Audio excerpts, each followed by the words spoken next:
Boa noite, pessoal. Bem-vindos, bem-vindas. Boa noite. Boa noite. Boa noite a todos. Senhores, Beleza, pessoal? Obrigado por estarem participando aí da nossa nova Expert Session. Espero que seja bastante interativa hoje. A gente vai começar com alô, boa noite a todos. Boa noite, Rafael. Boa noite, Pedro. Marco Antônio, boa noite. Carlos. Gianfranco, tudo bem? Péricles está aí, Péricles, tudo bem? Andresa, Bom, Rafael. Geraldo, Christian, bem-vindos todos e todas aí. Para fazer rápido e a gente poder aproveitar bem o tempo, eu já vou compartilhar a tela. O tema que eu escolhi conversar com vocês hoje, espero que seja uma conversa, tá? Vocês participem bastante, porque a ideia é a gente discutir mesmo e trocar ideias, tá? Entender e escolher distribuições de probabilidade para modelar certos tipos de risco, né? Certos tipos de incertezas. A gente vai usar aí o at-risk e o model-risk para fazer isso, que os dois se prestam muito bem, aí tem uma biblioteca bem vasta de distribuições. Mas mais importante que o software é a gente conseguir representar bem, de maneira realista, aquilo que está se enxergando de incerteza, aquilo que está se percebendo de variabilidade no mundo, né? Então essa aqui é a ideia, discutir um pouco isso hoje. Falar um pouquinho sobre mim, aqui a nossa empresa, né, Imagine Risks, a gente trabalha com gestão de riscos e análise preditiva, justamente criando modelos que representem os riscos para quantificar os riscos para os clientes, né, trabalhando aí com soluções customizadas, exclusivas, consultoria, treinamentos, software, toda essa parte para o cliente poder modelar, entender os seus riscos, modelar e quantificar corretamente, tá? E aí, rapidamente, eu acho que quase todo mundo que vem para essas Expert Sessions já sabe um pouco de risco, já está trabalhando com isso, né? Então vamos no ponto central da discussão de hoje, que é o que são distribuições de probabilidade, né? Que são a representação matemática de uma incerteza de uma variável, alguma parte do teu modelo que você não controla, cujos valores você não consegue estimar com precisão, mesmo com dados históricos, ele carrega incertezas. E essas incertezas a gente pode tentar modelar com uma distribuição de probabilidade, né? A ideia é descrever os possíveis valores que essa variável pode assumir no futuro e a probabilidade de cada valor de maneira matemática, né? E a gente constrói uma distribuição de probabilidade a partir de parâmetros. Pode ser média, desvio padrão, máximo, mínimo, mais provável, percentis, assimetria, curtose, uma série de parâmetros, às vezes até parâmetros adimensionais e sem nome, né? Alfa, beta, parâmetros da distribuição. Mas a ideia aqui é a gente tentar, uma vez identificada uma incerteza no ambiente, uma incerteza sobre uma variável do teu modelo, do teu negócio, a gente imaginar parâmetros que regem essa incerteza, né? Vamos falar, por exemplo, de câmbio, né? Quando a gente olha o câmbio hoje, estava a última vez que eu olhei, estava R$6,03, dólar real, né? 6,03, né? R$6,03. O que a gente pode falar do câmbio? Bom, se você pegar o câmbio e quiser fazer uma previsão do câmbio até o final do ano, você não vai projetar ele nem em 4 nem 10. Você vai provavelmente pegar o câmbio de hoje, pegar o histórico talvez recente, um pouco mais longo, um pouco menos longo, fazer algum tipo de cálculo da volatilidade desse câmbio, estimar como ele pode ser de hoje para amanhã ou de hoje para o mês que vem, e aí mais um mês, aí mais um mês, fazer uma simulação disso. A gente vai pegar o histórico, por exemplo, de dados e tentar achar parâmetros nesse histórico que descrevam um problema, né? Por exemplo, a volatilidade, por exemplo, a tendência do câmbio, né? Existem diversos modelos que podem ser usados, ou distribuições de probabilidade que podem ser usados, mas todos baseados em algum tipo de parâmetro, né? Se você pega, por exemplo, o custo de uma obra, né? Você vai pegar o custo da obra, você não vai modelar o custo diretamente. Provavelmente existem componentes desse custo que você está modelando no teu cronograma, no teu CAPEX, no teu orçamento, né?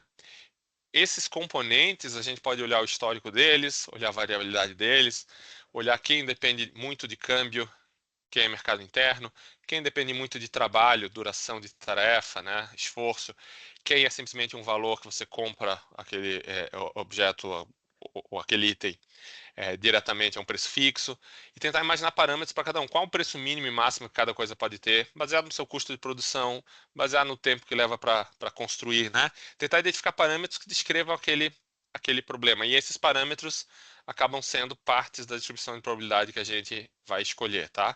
E a escolha da distribuição também é bem importante, né? Pensar qual é o formato dessa incerteza, desse risco.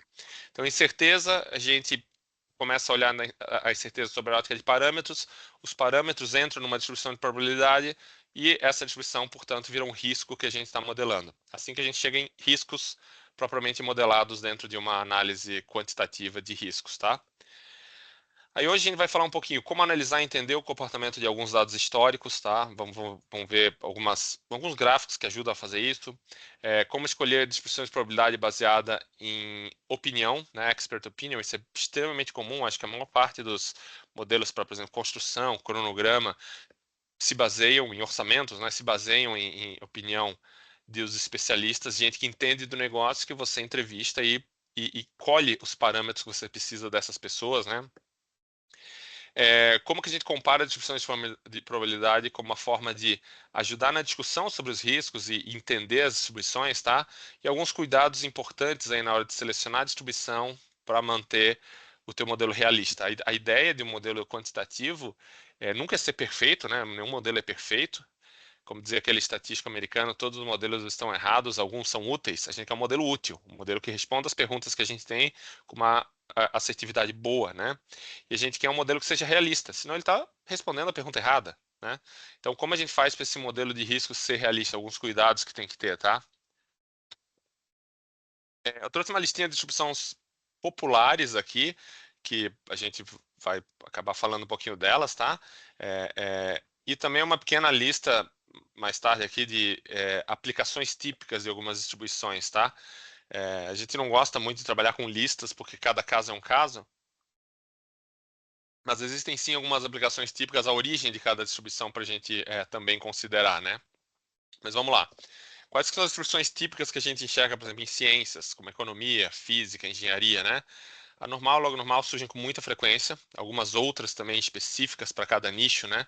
Mas essas duas surgem com uma frequência muito grande por uma questão matemática, de como a matemática funciona por trás dos números, tá? Para a opinião especialista, a gente usa muito a triangular e a PERT, são duas distribuições extremamente populares, por um motivo muito simples, os parâmetros são fáceis da gente negociar, falar, conversar, né? E a gente também tem muito uso para dados diretamente. Às vezes com os dados você pode fazer um ajuste, distribuição, descobrir uma distribuição que represente os dados.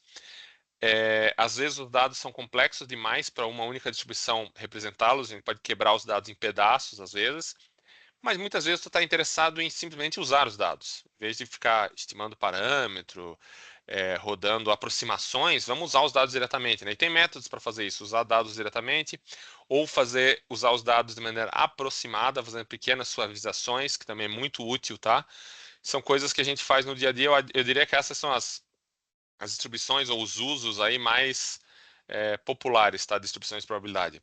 Eu não citei a uniforme também, que é bastante comum em matemática, né? Mas a gente usa ela pouco, eu acho, em projetos e na engenharia. Mas na matemática ela tem bastante uso também. E a escolhida distribuição, se a gente vai falar de distribuições, tem que lembrar uma outra coisa também, que a distribuição não necessariamente contempla, e às vezes a gente tem que considerar, que são limites. Sempre bom pensar nisso, tá? Existem limites extremos que essa distribuição, que essa variável não pode ultrapassar. Falando, por exemplo, de um preço, né? Um preço não poderia ser negativo, correto? Um preço de alguma coisa no teu modelo. Então, se você utilizar lá uma distribuição que seja aberta, como a normal, pode gerar um preço negativo no modelo, não faz sentido. Uma porosidade, fazendo um modelo aí de reserva geológica, petróleo ou alguma reserva mineral, porosidade não pode ser maior do que 1 ou menor do que zero, mas maior do que 100%, né, ou menor do que zero. Grade de minério também, obviamente não pode ser maior que 100%. Na verdade, não pode nem ser maior do que 30, 40, dependendo do tipo de minério, né? Existe uma distribuição típica, limites típicos para aquele grade. Então a gente tem que sempre pensar nesses limites também, não só na escolha da distribuição e os parâmetros, mas também se existem limites que a distribuição deve considerar. Poderíamos falar também de correlação entre distribuições, né? Que não é assunto para hoje, mas seria mais uma segunda preocupação aqui para colocar em cima. Tá? E eu acho que a gente pode pular agora direto para o Excel. Esse é o último slide que eu gostaria até de falar, mas podemos ir logo para o Excel. E a ideia aqui é a seguinte. Se a gente tem... imagina que a gente tem alguns dados, tá? Para modelar. Vou começar com um caso simples aqui, tá? Um exemplo aqui Bem simplório, só para introduzir a ideia, né, de como a gente vai começar a falar de riscos de distribuições. Imagine que uma empresa está estimando o custo de uma obra composta por 3 componentes, né? Ela vai precisar gastar o orçamento em 3 partes: equipamentos, construção e serviços, tá? Ela tem alguns dados históricos e quer estimar, a gente precisa estimar, né, os custos de cada componente e fazer uma análise do risco do custo total da obra. Então, a gente tem dado histórico aqui para outras obras que foram feitas recentes, do custo de equipamentos, construção e serviços, né? A gente tem aqui 50 observações para cada uma dessas variáveis, né? E a gente poderia começar a imaginar como quantificar isso, né? Se a gente pegar, por exemplo, equipamento, o custo médio aqui, vamos começar calculando a média, né? O Excel está em inglês, mas vamos lá. Qual que é o custo médio aqui de equipamentos? Construção e serviços. A gente tem um custo médio aqui de 13.175 para equipamentos, uma média de 39 mil para construção e 66 mil para serviços, né? A gente poderia dizer que o custo médio dessa obra, então, pegando pelas médias, seria 118 mil. Obviamente, isso não é uma análise de risco, né? A gente só pegou a média de cada variável. Como é que a gente poderia transformar esses dados, ou mesmo a opinião que sai desses dados em uma distribuição de probabilidade, né? Uma coisa bem simples de fazer e bem razoável, seja usando a experiência que está na cabeça das pessoas, que não está escrita no papel, seja usando dados, né? É você tentar pegar alguns parâmetros aqui iniciais, por exemplo, qual é o mínimo, média e máximo de cada uma dessas séries, né? Então, o mínimo aqui,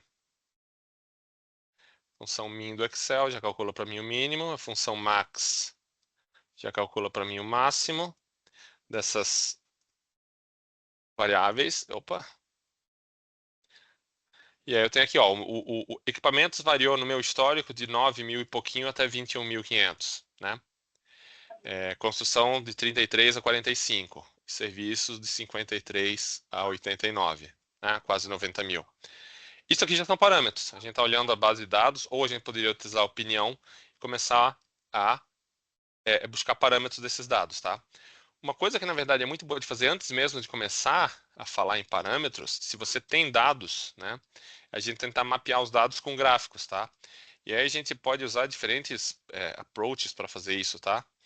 Eu vou mostrar o que o At-Risk e o Model Risk tem aqui para trabalhar com dados, que são ferramentas legais que eu acho que pouca gente usa, tá? Ambos têm uma ferramenta chamada Model Viewer, tá? Se a gente vier aqui no At-Risk, Model Viewer está aqui à direita, cantinho direito aqui, quase no final. Data, na verdade, tá? Aqui dentro de dados, Data. E esse Model Viewer que vai fazer para a gente alguns gráficos de como são essas distribuições. Antes mesmo da gente começar a calcular coisa no Excel, é bom saber como que se comportam esses dados, né? Qual é a distribuição, o formato de cada uma dessas 3 variáveis, a correlação entre elas aqui, né? O cruzamento de dados entre elas. Então, por exemplo, pegar o primeiro aqui, que é equipamentos. Equipamentos tem esse formato, né? A maior parte dos pontos estão aqui ao redor de uns 14 mil. Tu tem sim um mínimo perto aqui de 9, 10, né? Um mínimo de 9 mil.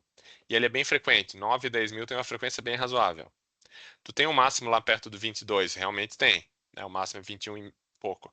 Mas ele é bem raro. Tu tem assim, pouquíssimos números acima, digamos, de 18 mil. 6% dos valores só. E se pegar aqui do 12 para baixo, tu tem 30% da distribuição, mais de 30%. Então ela é claramente uma distribuição assimétrica, torta, né? Mais concentrada do lado esquerdo que uma cauda longa, fina para a direita, né? Isso aqui já começa a servir para a gente ter opinião sobre esse risco, né? Como é que a gente quer fazer essa distribuição? A gente quer que ela represente mais dados perto do mais provável, do mínimo, mais uma cauda longa para a direita, tá? Podemos até questionar se esse máximo aqui ele é realmente o máximo, ou se devia ser maior. Afinal, será que foi sorte e azar que não aconteceu nenhum número acima de 22 mil? Dado que ele é bem raro, né? Dado que coisas na cauda são raras e a gente só tem 50 pontos, né? Tu tens, na verdade, um pontinho acima de 20 mil apenas na tua amostra. 2% de 50 é um ponto. Então, talvez a gente nem possa confiar nesse máximo. Já do outro lado, não. Tu tens uma gama de pontos aqui perto entre 9 e 10 mil. Daria para, talvez, considerar assim. Tem 5 pontos aqui entre 9 e 10 mil. E nenhum mais baixo, né? Outra coisa que a gente pode olhar é se existe correlação entre os dados. Então, por exemplo, gráficos que mostram aqui construção versus equipamentos, né? Os dados plotados juntos, você vê que existe uma tendência de construções baratas gastarem pouco com equipamento, construções caras gastarem mais com equipamento. Talvez o driver de ambos os custos seja o mesmo. O dólar, o tamanho do projeto, eu não botei aqui metragem do projeto, não botei nenhuma outra informação, né? Talvez tenha algum driver externo que está faltando no meu modelo para eu conseguir estimar isso melhor, né? Se eu descobrir qual é esse driver externo, posso ter um modelo melhor. Mas claramente existe uma relação entre as duas variáveis aqui, né? Pontos baixo, baixo juntos e alto, alto juntos. Podemos começar a pensar nisso dentro do modelo. Então não é só chegar, tirar uma triangular da cartola, pegar 3 parâmetros e sair fazendo. É bom pensar em como esses dados qual é o formato deles para eu representá-los, né? Isso aqui você tem no @risk, vou mostrar no Model Risk também, a gente tem uma ferramenta parecida, na verdade com o mesmo nome, né? Um Data Viewer aqui, em que a gente consegue fazer a mesmo tipo de análise, pegar da linha 4, na verdade, e vou botar os labels aqui na linha 3. São dados, multivariado, colunas. Ele dá mais ou menos os mesmos gráficos para gente analisar, com as correlações, etc, tá? E também faz algumas análises a mais. Aqui a gente pode olhar cada variável individualmente, o gráfico dela, o box plot de cada variável, etc. Começar a pensar nelas individualmente ou em conjunto, né? Ele já calcula a matriz de correlação aqui para a gente. Se tu quiseres olhar a correlação entre as variáveis, ele plota as duas e o gráfico da relação delas, né? Já estabeleceu para nós aqui a matrizinha de correlação, se a gente for modelá-las em conjunto, tá? Então, ambas as ferramentas aí têm maneiras da gente olhar os gráficos e começar a pensar o que está fazendo um pouco melhor. Ambas também têm ferramenta de ajuste, que não é o caso para a discussão de hoje, né? Hoje eu quero fazer a discussão pensando um pouco mais naquele caso expert opinion, né? Se alguém chegasse para nós com dados para a gente modelar isso aqui, como é que a gente modelaria, né? Então, como é que a gente poderia fazer, né? Olhando aqui, distribuições típicas para expert opinion, que são muito usadas, a triangular e a PERT, são duas distribuições típicas para isso, né? Então, se eu pegasse aqui equipamentos e viesse modelar ela como uma distribuição, até vou botar aqui duas linhas, né? Vamos fazer isso aqui com @risk e vamos fazer isso aqui com model risk também. Opa, botei um comentário aqui sem querer.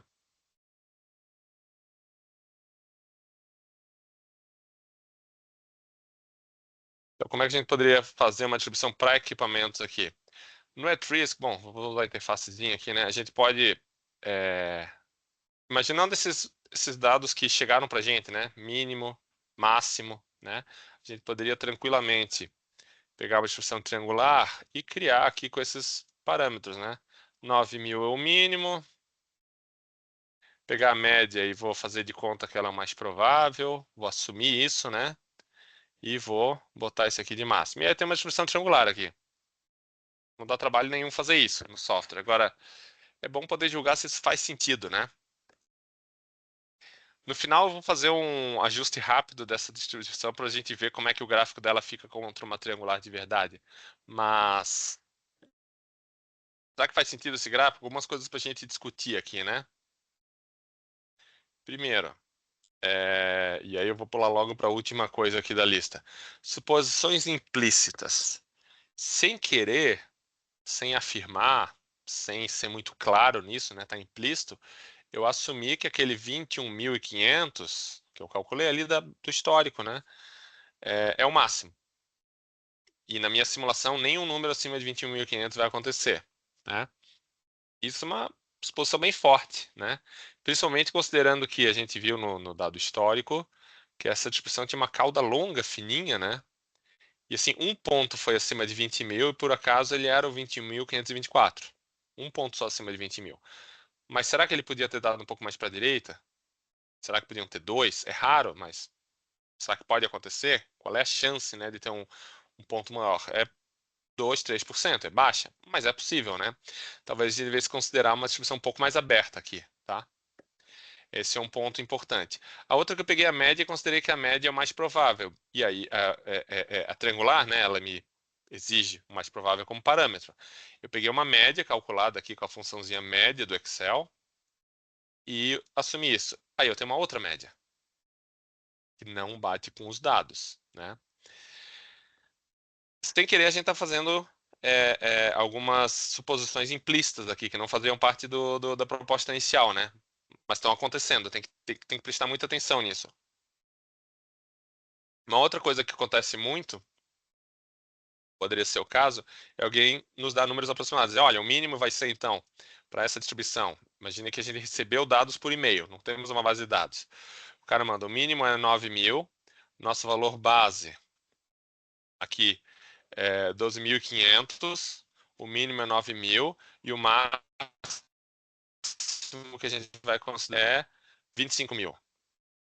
Às vezes a gente recebe os dados dessa maneira. Opinião de alguém que entende do negócio, estimaram um valor para essa construção de 12.500, acham que pode ter um desvio de chegar até 25, né, uma chance pequena, mas tem um máximo aqui, e o mínimo é basicamente 20% a menos. Né? Então, se a gente olhar aqui, o mínimo é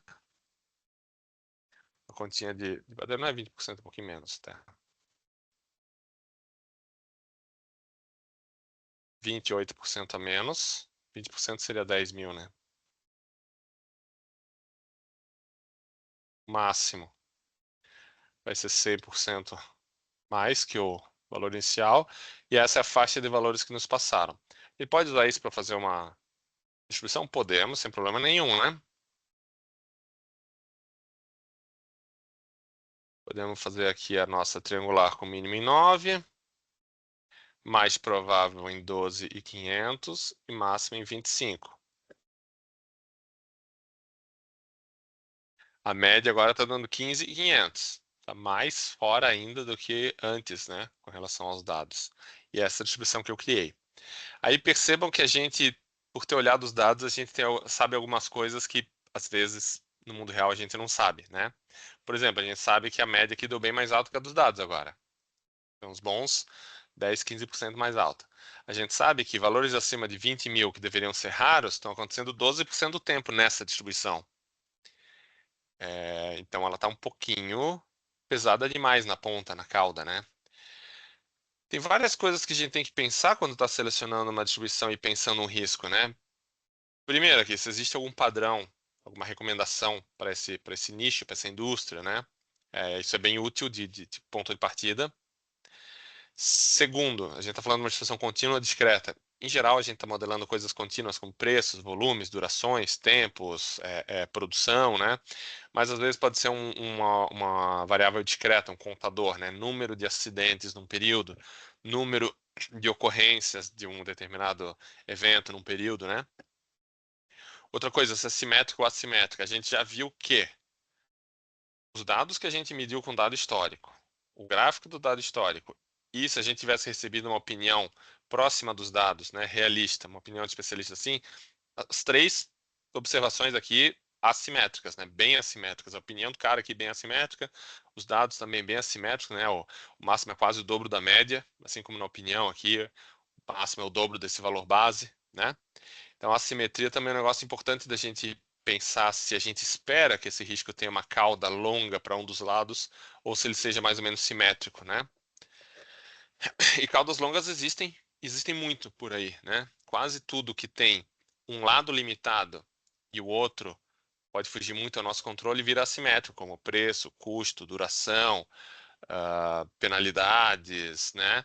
A produção é bem assimétrica. Tu tem uma planta rodando o tempo inteiro na sua capacidade máxima, né? Isso é bem comum em mineração lá. A equipamento de britagem, uma planta de mineração roda 100% do tempo na sua capacidade máxima, né? Não pode deixar faltar material para a planta. Só que ela para manutenção. Tanto manutenção programada, por, sei lá, 5 horas por semana, né? Então daria 20 horas por mês. Daria talvez 2% do tempo, e aí ela roda na prática 98% da capacidade. Quanto não programadas. E aí, durante um dia, tu tem um dia que ela devia estar rodando a 100% e tu passa 12 horas com ela fora, 30 horas com a planta fora porque quebrou algum equipamento.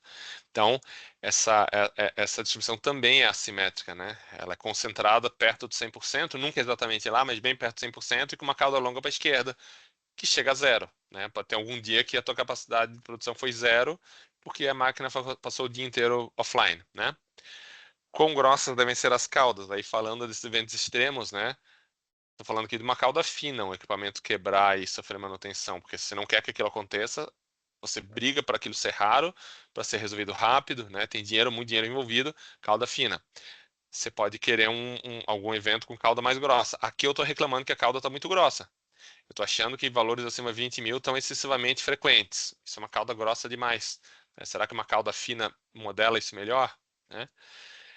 E também se existem limites mínimo e máximo nos extremos para a gente ter que considerar. E por quê? É importante ter uma boa explicação para isso, né?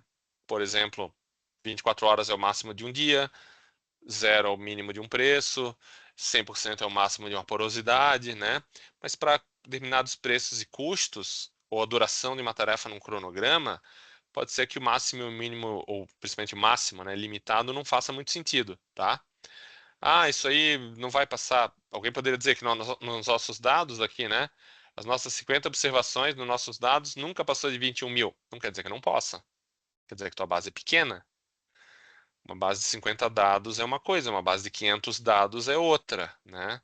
E talvez o máximo seja outro do processo, né? Então, tudo isso aí são coisas para a gente considerar, tá, pessoal? Pensar quando está selecionando uma distribuição. Mas vamos lá, o que eu poderia fazer aqui? Ao invés de usar uma triangular, eu tenho outra opção muito boa para esse caso, e eu vou fazer adicionar uma sobreposição aqui em cima, tá? Aí já estamos falando um pouquinho desse item aqui, ó. Comparar distribuições como forma de ajudar na discussão sobre riscos e sua parametrização. Se eu fizer uma sobreposição aqui, tá? No @risk, você clica nesse botãozinho de duas distribuições aqui e faz um Add Overlay, adiciona uma sobreposição. Eu vou botar uma distribuição PERT aqui. Vou botar PERT com os mesmos parâmetros, tá? Aqui, as mesmas coisas. Aí vocês vão perceber que a distribuição PERT, ela, embora tenha o mesmo mínimo, mesmo mais provável, mesmo máximo, tá? Ela acaba com um formato completamente diferente, tá? É, a média dela é bem mais baixa, 14 mil ao invés de 15.500. Então, mais próximo daquela média que a gente calculou com os dados, né? Que era 13 mil e pouco, tá? Só que uma coisa bem importante dela, que eu acho bem importante, é o peso dessa cauda direita, né? Ela realmente vai até 25 mil, que nem a triangular, mas a probabilidade dela gerar valores extremos agora está muito mais realista, muito mais dentro daquilo que dados análogos, que eu tenho acesso, aquilo que eu acredito né? A gente tinha olhado que pontos acima de 20 mil tinha uma probabilidade de 2% nos dados. Então, se eu quisesse representar esses dados com uma PERT, com uma distribuição dessas, a PERT faria muito mais sentido para mim, né? Eu estou dando um peso parecido com o extremo, tá? Sendo que o meu extremo podia estar 25, porque eu adicionei uma informação implícita a mais, que é 21 mil e pouco não é o máximo. Eu acredito que pode ir além disso. A gente poderia negociar aqui se o máximo é 24, é 22, é 25, mas acho que seria razoável concordar que aquele número que aconteceu não é o máximo do processo, né? É o máximo que eu observei com a minha sorte ou com o meu azar, né? Então deixar a distribuição correr um pouquinho mais seria razoável. E aí eu estou deixando ela correr um pouquinho mais com uma probabilidade parecida com a que apareceram nos dados, né? E são escolhas, né? As duas distribuições se ajustariam relativamente bem a esse processo, mas eu acho que a PERT seria mais realista nesse caso, tá? E aí eu iria então, em vez de ir com a triangular, iria com a PERT aqui. Eu vou apagar essa... Vou, na verdade, remover essa triangular aqui. E ficar só com a PERTzinha. Vou trocar ela aqui para uma PERT. E aí pronto. Agora vamos seguir com essa distribuição aqui que faz mais sentido para mim. No Model Risk a gente também tem essas distribuições, tá? Triangular, PERT. A gente também consegue fazer esse tipo de comparação, tá? Então vou começar com a PERTzinha aqui, vou associar ela aos dados que a gente tem aqui, mínimo 9 mil, mais provável 12.500 e máximo 25 mil, tá? A gente também consegue fazer a sobreposição, se quiser, aqui. Eu vou botar esse cara aqui também no... Era 20 mil que eu estava olhando, né? Botar essa barrinha no 20 mil para ter as probabilidades aqui. A probabilidade de chegar ali a 90 é o P97, né? A probabilidade de ultrapassar é 2 e pouco por cento. Vou adicionar aqui uma sobreposição triangular só para ficar com uma coisa parecida. Então, uma triangular aqui também com 9, 12.500 e 25.000. Então, também estou fazendo a mesma comparação que eu tinha antes, né? Das duas distribuições. Triangular PERT, a gente pode usar esse tipo de gráfico para guiar nossas decisões, para orientar a discussão com alguém que nos trouxe os dados, né? E fazer aquela pergunta: quando você me fala que 25.000 é o máximo, né? O quão provável é esse máximo que a gente está falando, né? Qual a probabilidade que eu devia considerar para esse máximo aí? Então, é uma coisa para a gente usar a nosso favor na discussão sobre os riscos, tá? E aqui está a triangularzinha. Ah, acabou botando triangular, vou botar PERT aqui. Pronto, aqui está a nossa PERT do at-risk e do model risk. O at-risk aqui no Excel ele mostra a média para nós, o model risk está mostrando o mais provável, tá?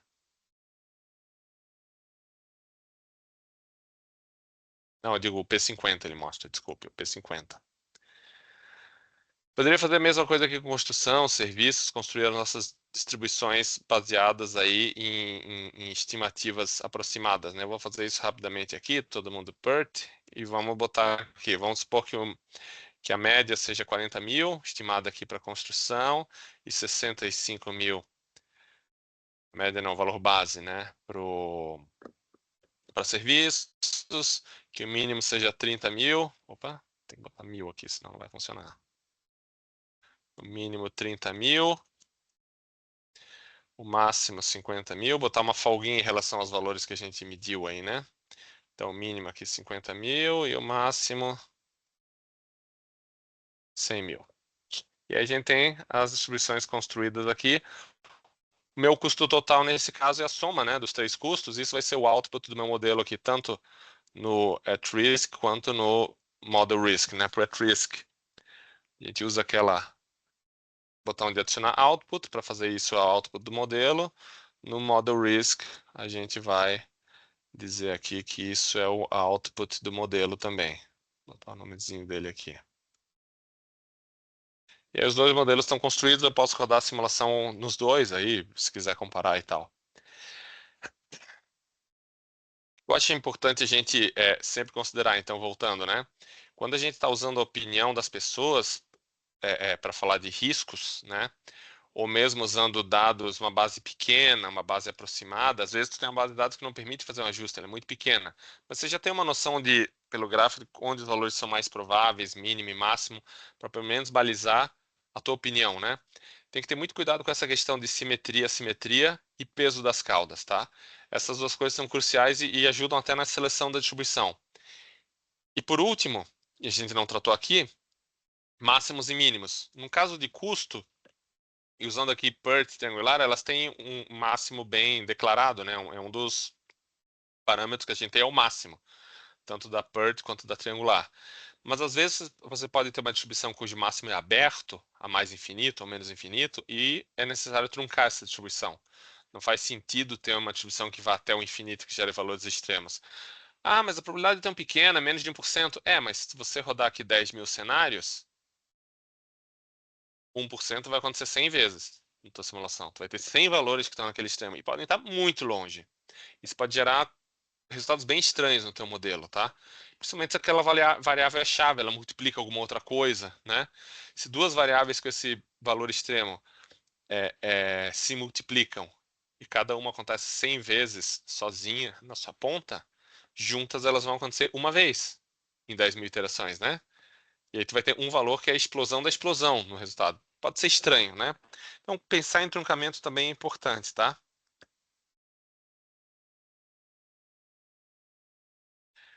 A gente também pode, né, pessoal, usar dados históricos para fazer ajuste, né? Vou passar rapidamente por isso aqui. Eu falei que eu não ia focar em ajuste, mas só para mostrar. A gente tratou aqui de equipamentos, falou um pouquinho de equipamentos, né?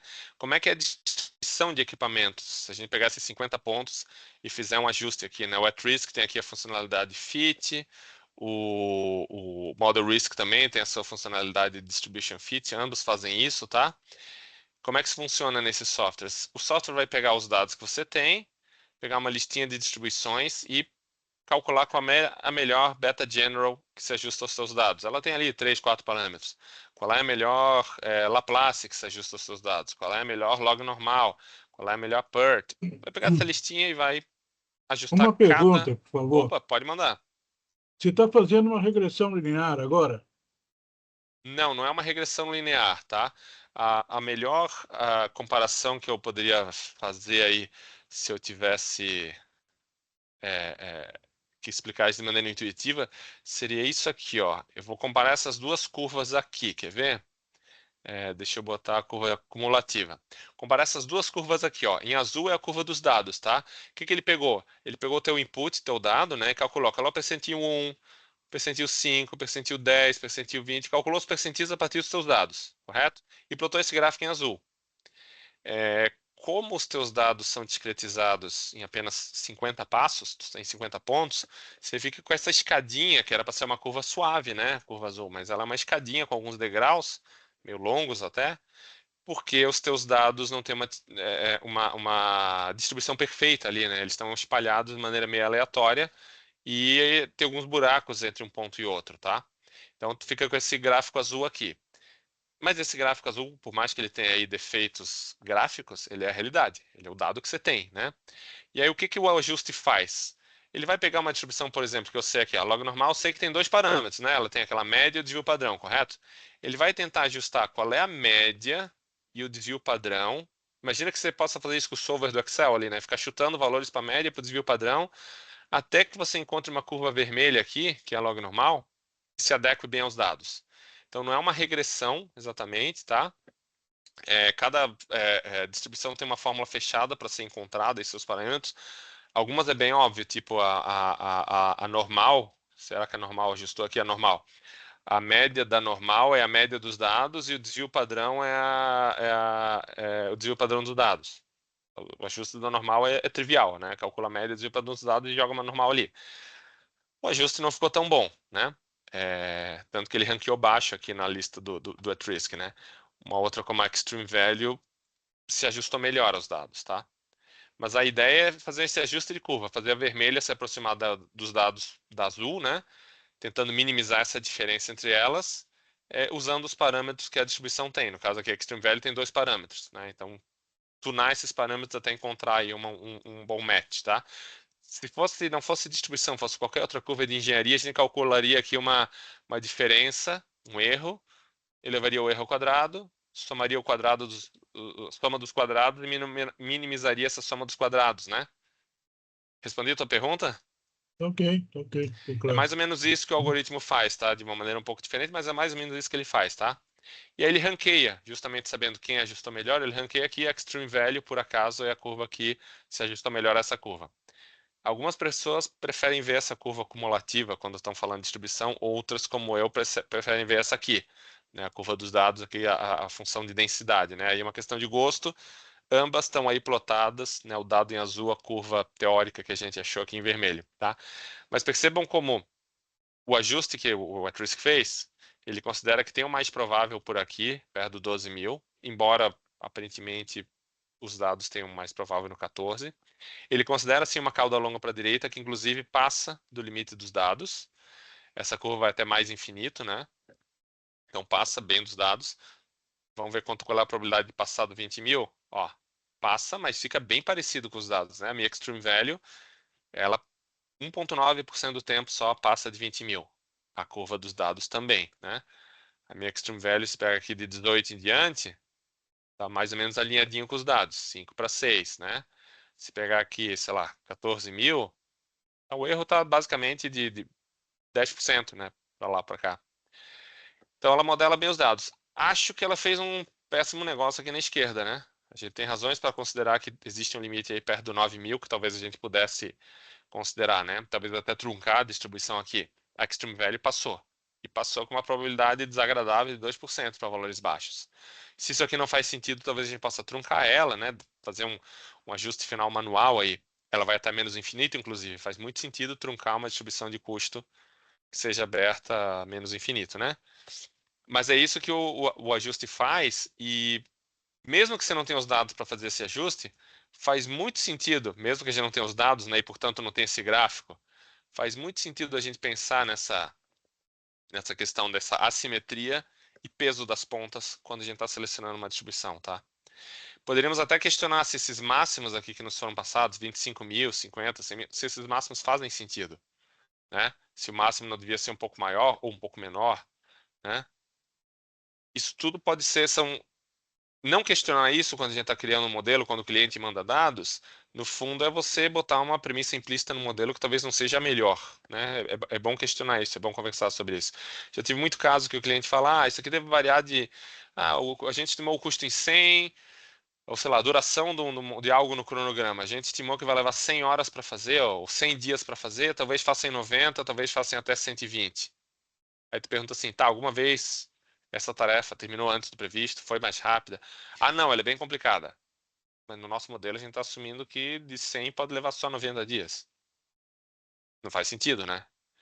E aí você olha o Agora, histórico de coisas parecidas, o negócio sempre atrasa e quando atrasa 30, 40, 100% do tempo. E a gente está assumindo que pode atrasar 20% só, sendo tímido nesse máximo, né? Então acho que dá para ser mais agressivo, mas também usar uma distribuição como ali a gente viu a PERT, né, que tem uma cauda fininha em direção ao infinito. Em direção ao infinito não, em direção ao máximo. sim, mas Enquanto que a triangular é muito pesada, né? Pergunta? uma pergunta novamente. Manda, Na manda. hora que você fez a comparação da triangular com a PERT, né, evidentemente a PERT vai dar uma cauda maior para a direita, né, e fininha, conforme você falou, que você está atribuindo, né, peso 4 para mais provável, né? Então ele sempre vai estar ali por perto, né? E com isso ele vai dar uma cauda mais longa sempre. Sim, essa que é a ideia, né? Tentar representar essa cauda com um peso adequado. Se tu me disser que a cauda que tem que ter bastante peso, olha, é muito frequente, o desvio não é grande, mas é muito frequente, eu não iria com uma PERT. Eu iria talvez escolher a triangular, que ela dá mais peso para aquela ponta, né? Se tu me disser assim, não, é raro, como que é? É raro, mas acontece muito, sabe aquele meme? E, Ah, não, é bem raro, mas pode acontecer. Então eu iria com uma PERT, porque a triangular está dando muito peso para aquela cauda. eu Principalmente se tô, a gente concordar que a cauda é muito longe do centro, né? Se a gente permitir isso. sei, eu particularmente trabalho muito com análise de risco e de custo, né, para fazer CAPEX, né? E eu prefiro, né, trabalhar com a triangular, né? Para custo, certamente é triangular. Mas como é que você faz quando, por exemplo, alguma coisa tem influência do câmbio, por exemplo, e o câmbio a gente sabe que ele dá spike muito forte para cima e depois ele retorna devagar para um nível, depois que passa o susto, né? Eu estava olhando hoje curva de câmbio nos últimos 5 anos que pega a pandemia, tem alguns pontos que o câmbio passou de 10% de aumento em um mês, né? Em nenhum ponto ele baixou 10% em um mês. É mais frequente, o câmbio tem bem essa, inclusive o extreme value que eu usei para modelar o câmbio hoje. É, é muito frequente valores negativos por retorno do câmbio. É muito frequente o câmbio baixar todo dia um pouquinho e aumentar na base de uma paulada quando sai um Twitter, quando sai alguma notícia aí ruim, né? Então ele é bem assimétrico, ele tem bem esse formato aqui, né? Como é que tu fazes, por exemplo, quando alguma coisa no CAPEX tem essa característica que acaba apresentando uma cauda mais longa, né? Se tu mantiver a Mas triangular, talvez está dando muito peso lá para a ponta, será que não? o que ocorre, né? Eu, para as incertezas, né, de custo, né, e de quantidades, que também é comum na engenharia, Uhum. eu prefiro, conforme eu disse, ser triangular. Agora, quando eu tenho uma influência muito grande, por exemplo, do dólar, da variação cambial que você citou, ou de repente greve, ou chuva, isso é um outro risco que eu atribuo uma curva de distribuição para ele, E aí tu né? multiplica o principal. Isso, exatamente. Perfeito, perfeito. Não, então tu estás fazendo pelo que eu estou entendendo, estás fazendo uma jogada de trabalhar muito com aquilo que é mais ou menos uma variação aleatória simétrica triangular, e quando tem um extremismo, você põe como Isso, segundo fator de risco. Perfeito. isso, Até eu costumo falar que a triangular é uma ótima substituição para normal, que a normal é chata, né? Média, desvio isso. padrão, mais ou menos infinito nos extremos. É, Ela é inconveniente de usar no modelo de custo, embora alguma coisa possa parecer normal. E uma é, no, triangular faz isso perfeitamente. no ambiente de projeto, todo mundo é capaz de dá uma estimativa de 3 pontos, né? Aham. Agora, Por como isso você que é. fala, em média, desvio padrão, Exatamente. poucos vão conseguir entender isso. É o que eu Né? costumo chamar isso aqui no slide, ó. Comunicação versus precisão, né? Não só tu tem que pegar os dados desses caras, tu vai ter que explicar o que tu fez para eles depois, né? Isso, exatamente. Tu vai ter que. Aí esse cara, o gerente que recebeu a tua explicação, explicar para o cliente dele. Começa um negócio muito complexo se perder e perder credibilidade por falta de entendimento, né? Então concordo plenamente contigo. E aí o que eu estou entendendo que tu fazes é essa composição, que é um ótimo tema aí até para discutir outro dia, de pegar uma distribuição para representar o everyday business ali, a variabilidade típica, por exemplo, uma duração de uma tarefa, quando ela dá certo, tu faz, ela terminou e ela está pronta, ela variou a duração, ponto. Versus a variabilidade que vem de um fator externo do tipo, não passou no controle de qualidade, teve que refazer um Isso. retrabalho, quebrou um equipamento crítico no meio e ficou um tempo parado para consertar o equipamento, sei Eu, lá, né? eu tento levantar, identificar os principais riscos do projeto. Né? Tá? Além das incertezas que eu entro, né? Com a estimativa de 3 pontos, no caso é triangular, eu também mapeio os riscos e aí escolho qual que é a distribuição mais adequada para esse risco.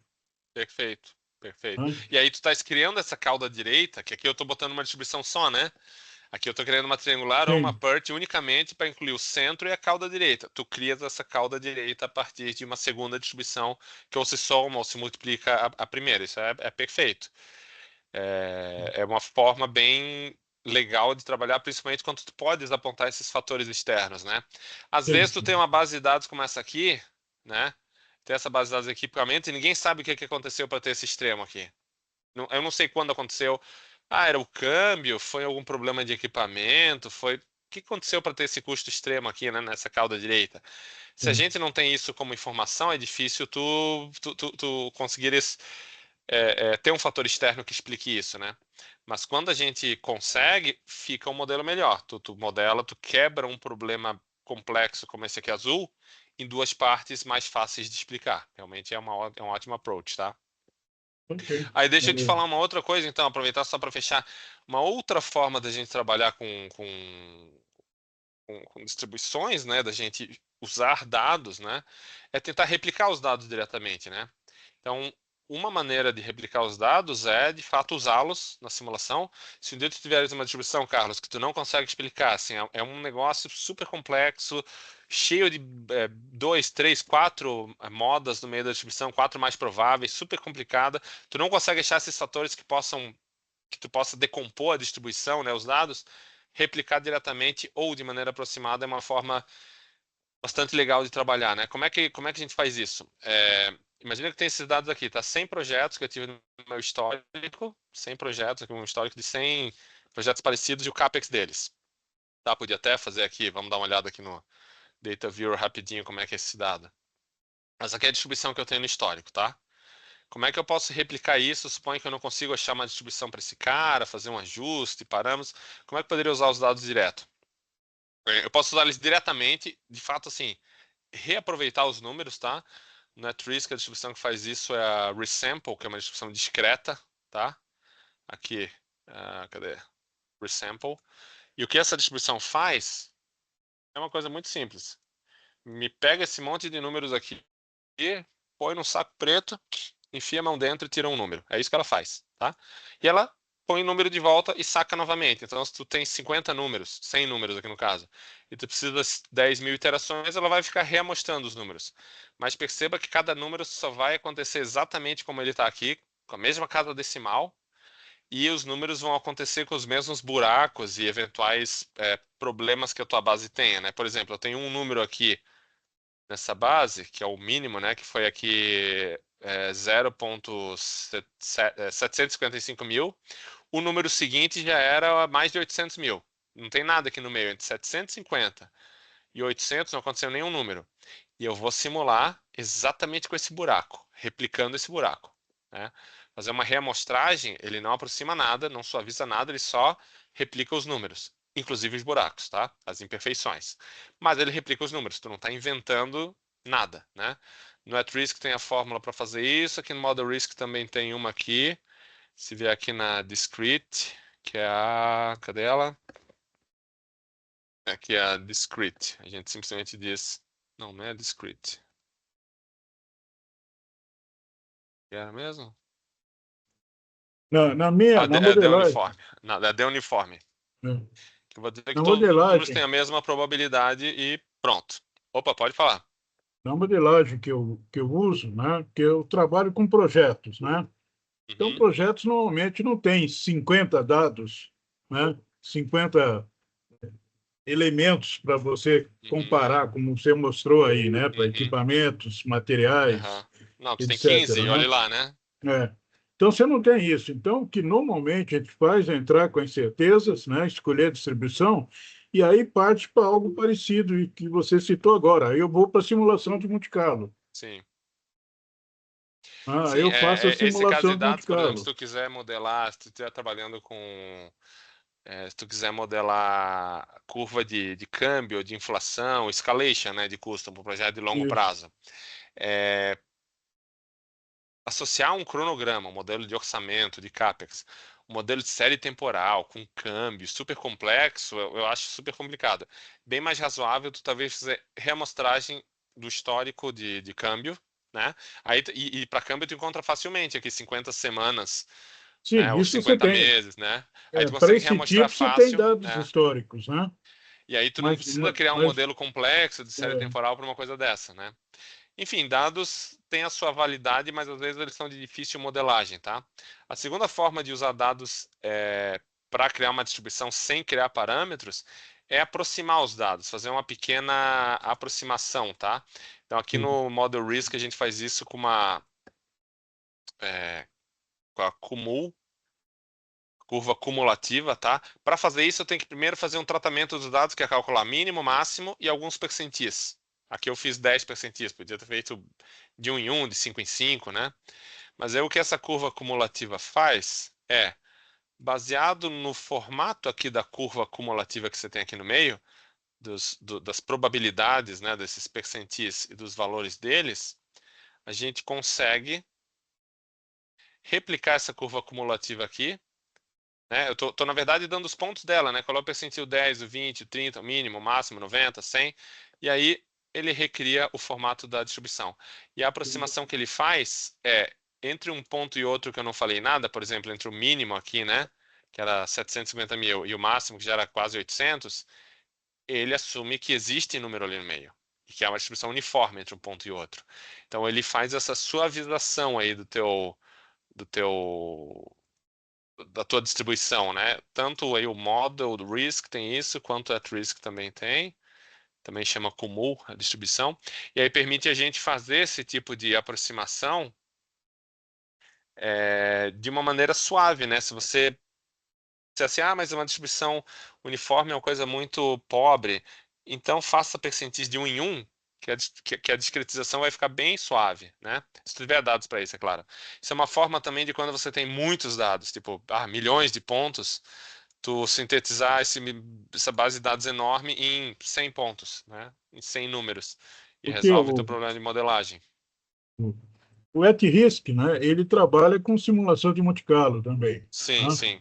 Ele trabalha. Então, você pode criar milhares de cenários, né, e conseguir uma distribuição, né, no total que vai tender a uma distribuição normal, né?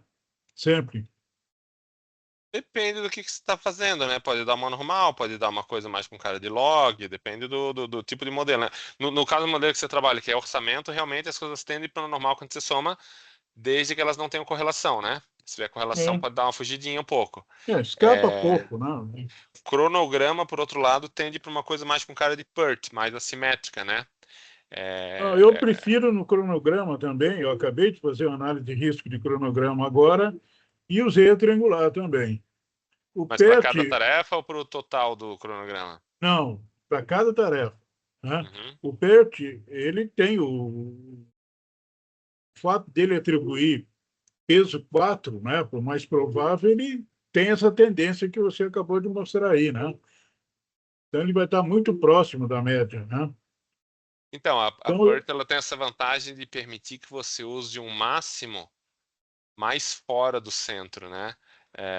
por exemplo, aqui às vezes tem que modelar alguma coisa que é ao redor de 100, né? Ah, me falaram que esse custo é ao redor de 100, as pessoas estão tímidas colocando o custo aqui entre 90, 100 e 110, né? E aí você faz uma triangular com isso, com esses parâmetros, você acaba ficando com um modelo bastante tímido, né? Que a coisa não varia quase nada, mais ou menos 10%, qualquer piscada num projeto, a coisa desviou 10% para baixo para cima, né? Enquanto que se você propuser usar aqui uns 130, 150 como máximo, né? Lembrando histórias e quando o projeto já desviou mais, etc., talvez as pessoas não concordem em usar parâmetros, vão dizer, ah, não, mas é muito exagerado, agora a curva está muito para a direita, né? A média aqui ó, já está dando 15%, 13% a mais do que devia dar, essa média, está muito para a direita, é muito pesado. Nessa hora, uma PERT é uma ótima distribuição para usar como alternativa, porque a PERT consegue chegar lá naquele máximo que você quer simular, você quer incluir ele na sua simulação de Monte Carlo, esse evento que tem uma probabilidade baixa, mas que pode acontecer, né? Por exemplo, acima aqui de 130, por exemplo. Mas você quer que ele seja um evento raro, esses desvios extremos. Um em cada 50 projetos isso aconteceu no passado, não é um em cada 6, um em cada 8, um em cada 7, né? A PERT permite fazer isso. E a média está muito mais próximo lá do 100, que é o valor que o conforto das pessoas, né? Essa concentração mais no centro, essa cauda mais fina, tem o seu valor também, tem a sua utilidade, tá? Mas como tu falou, tu pode também modelar isso como uma triangular mais ou menos 10 e incluir um segundo fator que aumenta o teu custo em 20, 30, 40, caso aconteça, né? Também poderia ser. E aí tu cria essa cauda direita longa com o segundo fator, né? Mas tem a sua, assim, se você começar a usar distribuições muito assimétricas, a triangular começa a ficar, essa distorção que ela causa aqui de probabilidades no extremo, começa a ficar estranha, tá? Se você começar a usar distribuições muito assimétricas, mas aí que nem tu falaste, né? Usar uma distribuição mais simétrica e um fator externo para complementar essa cauda direita faz todo sentido. Mas pode ser feito num passo só também, mudando a distribuição. É aquela história de modelagem que não existe certo ou errado, né? Existe o bom e o melhor. Né? A gente está tentando melhorar, evoluir. E qualquer coisa dessa daqui que a gente discutiu é melhor do que dizer que isso vai custar 100, fechar os olhos e seguir adiante, né? É isso que é o importante, né? E aí, sim, agora a gente roda Monte Carlo, calcula contingências e pode fazer todo um planejamento levando em conta isso aqui, tá? Mas legal essa discussão. Acho que esse ponto aí de criar a distribuição a partir de 2 componentes é um ótimo tema para discutir em outra reunião. Podemos marcar uma aí juntos, Dornelas, para discutir isso aí. Seria bem legal. Podemos conversar, sim, sem dúvida. Vamos conversar. Beleza, pessoal? Valeu.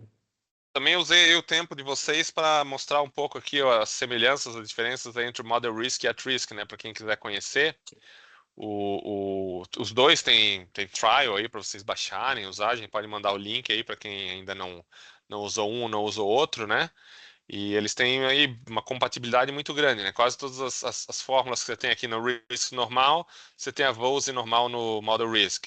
Aí você tem a log norm do Model Risk, a uniforme, triangular, PERT, todas as distribuições são compatíveis. Compatíveis a ponto de se você pegar, às vezes, e trocar o nome aqui de uma pela outra, os parâmetros são quase, às vezes, são até os mesmos, tá? Na mesma ordem. Então é fácil fazer essa migração, se quiserem aí. Quem quiser conhecer depois, a gente pode até fazer um demo aí do Model Risk ou do At-Risk, para quem quiser conhecer a alternativa, tá? Então, pessoal, vamos encerrando a Expert de hoje. Eu não quero que ela se estenda demais também. Quem tiver alguma dúvida aí do software que está usando, Model Risk, At-Risk, o Safran, Tamara, esse ecossistema aí de risco que eu puder ajudar, me manda um e-mail, a gente daí marca uma Expert Session para falar disso, que é legal. Acho que o que um faz, o outro pode muito bem aprender, pode criticar, pode trazer sua experiência, isso é super válido, né, gente? Então, se vocês tiverem dúvidas no dia a dia aí, lembrem que toda quarta-feira eu quero ter um motivo para estar aqui, algum tema legal para falar com vocês. Então, tragam aí. Perfeito. Beleza? Obrigado pelas contribuições aí, Carlos. Foi bem legal os teus pontos. Vou entrar em contato contigo para, de repente, a gente falar outra de risco composto, assim, que isso é bem legal e tem muitas aplicações além de CAPEX, tá? Sim, sim. Sem Bom, dúvida. pessoal, Podemos conhecer. conversar sim. Bacana, bacana.